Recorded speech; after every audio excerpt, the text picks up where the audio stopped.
नमस्कार दोस्तों, मैं हूं ममता तिवारी और आप सभी का स्वागत करती हूं मेरे चैनल ममताज वे में। कैसे हैं आप सब? तो चलिए दोस्तों, आज हम इस वीडियो में जानेंगे मैं सोमवती अमावस्या की पौराणिक जो कथा है सोना धोबिन की। लोग पूजा के बाद कथा जरूर सुन लीजिएगा, क्योंकि इस व्रत में कथा बिना सुने व्रत संपूर्ण नहीं माना जाता, अधूरा माना जाता है। तो आप लोग कथा आज के दिन जरूर सुन लीजिएगा। तो आप लोग बने रहिए मेरे साथ मेरे चैनल पर। अगर आपको मेरा वीडियो पसंद आता है, कथा पसंद आता है, तो प्लीज चैनल को सब्सक्राइब कर दीजिएगा, वीडियो को लाइक कर दीजिएगा। तो चलिए शुरू करते हैं। अमावस्या के दिन अगर आप पूजा पाठ कर लेते हैं, वहां बैठकर हम कथा सुनते हैं, या आप घर में भी आकर कथा सुन सकते हैं। तो कथा किस प्रकार से है?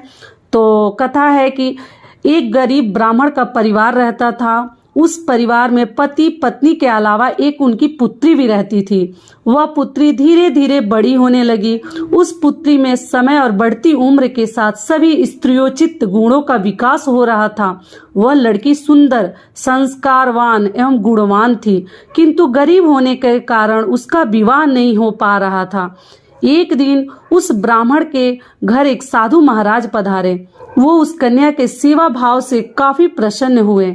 कन्या को लंबी आयु का आशीर्वाद देते हुए साधु ने कहा कि इस कन्या के हथेली में विवाह योग रेखा नहीं है।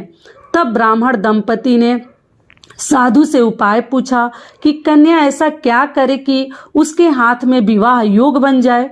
साधु ने कुछ देर विचार करने के बाद अपनी अंतर्दृष्टि से ध्यान करके बताया कि कुछ दूरी पर एक गांव में सोना नाम की धोबिन जाति की एक महिला अपने बेटे और बहू के साथ रहती है, जो बहुत ही आचार विचार और संस्कार संपन्न तथा पति परायण है। यदि यह कन्या उनकी सेवा करे और वह महिला इसकी शादी में अपने मांग का सिंदूर लगा दे, उसके बाद इस कन्या का विवाह हो तो इस कन्या का वैधव्य योग मिट सकता है। साधु ने यह भी बताया कि वह महिला कहीं आती जाती नहीं है। यह बात सुनकर ब्राह्मणी ने अपनी बेटी से धोबिन की सेवा करने की बात कही। अगले दिन कन्या प्रातः काल ही उठकर सोना धोबिन के घर जाकर साफ सफाई और अन्य सारे कार्य करके अपने घर वापस आ जाती। एक दिन सोना धोबिन अपनी बहू से पूछती है कि तुम तो सुबह ही उठकर सारे काम कर लेती हो और पता भी नहीं चलता। बहू ने कहा, माँ जी, मैंने तो सोचा कि आप ही सुबह उठकर सारे काम खुद ही खत्म कर लेती हो। मैं तो देर से उठती हूँ। इस पर दोनों सास बहू निगरानी करने लगी कि कौन है जो सुबह ही सारा काम करके चला जाता है। कई दिनों बाद सोना धोबिन ने देखा कि एक कन्या अंधेरे में ही घर में आती है और हमारे सारे कार्य करके चली जाती है। जब वह जाने लगी तो सोना धोबिन उसके पैरों पर गिर पड़ी। पूछने लगी कि आप कौन हैं और इस तरह छुपकर मेरे घर की चाकरी क्यों करती हैं। तब कन्या ने साधु द्वारा कही गई सारी बातें बताई। सोना धोबिन पति परायण थी, उसमें तेज था। वह तैयार हो गई। सोना धोबिन के पति थोड़ा अस्वस्थ थे। उसने अपनी बहू से अपने लौट आने तक घर पर ही रहने को कहा। सोना धोबिन ने जैसे ही अपने मांग का सिंदूर उस कन्या के मांग में लगाया, उसका पति मर गया। उसे इस बात का पता चल गया।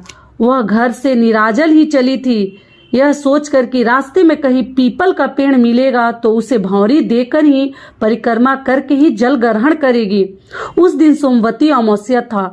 ब्राह्मण के घर मिले हुए पुए पकवान और उसने कुछ ईंट के टुकड़ों से 108 बार भौरी देकर 108 बार पीपल पेड़ की परिक्रमा की और उसके बाद जल ग्रहण किया। ऐसा करते ही उसके पति के मुर्दा शरीर में वापस जान आ गई। धोबिन का पति वापस जीवित हो उठा। इसलिए सोमवती अमावस्या के दिन से शुरू करके जो व्यक्ति हर अमावस्या के दिन भौरी देता है, उसके सुख और सौभाग्य में वृद्धि होती है।